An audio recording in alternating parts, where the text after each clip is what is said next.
It was 2:30 a.m. when Janis Joplin finally took the stage and strutted her stuff for the audience on August 17th, 1969 at the Woodstock Music and Art Fair. Her set opened with Raise Your Hand, and 10 songs later she wrapped up her unforgettable performance with Ball and Chain. In between, in the sweet spot of her set, coming in at slot number 5, was a sensational performance of Try Just a Little Bit Harder. It's an amazing song, and along with her other tunes, Bobby McGee and Mercedes-Benz, it's one of my favorites. I just love the spirit and raw intensity that she brought to all of her performances. And her songs are on a regular rotation in my car with the speakers cranked.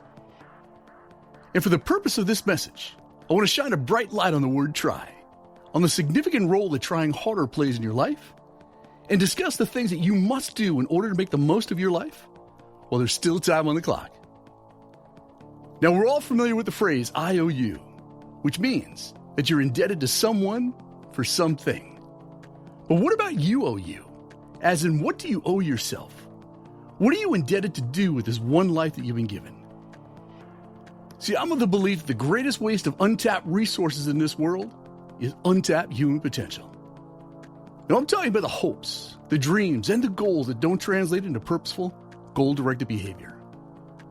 And as to what do you owe you? Well, the answer is a lot more than you think.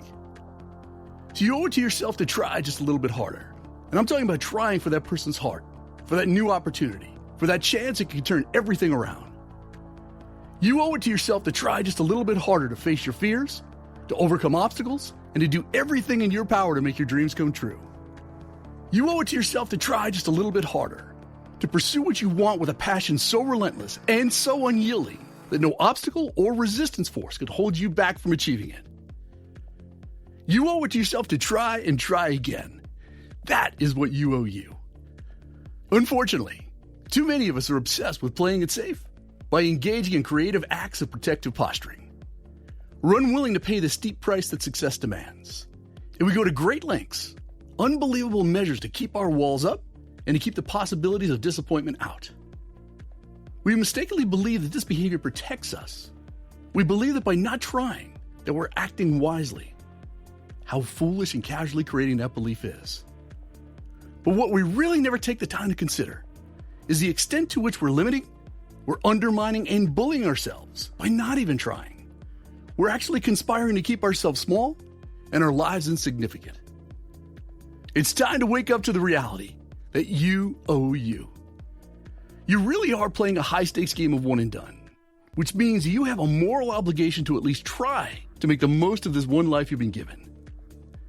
You owe it to yourself to believe in yourself, to love yourself, to honor yourself, and you do that by just trying a little bit harder than you have before.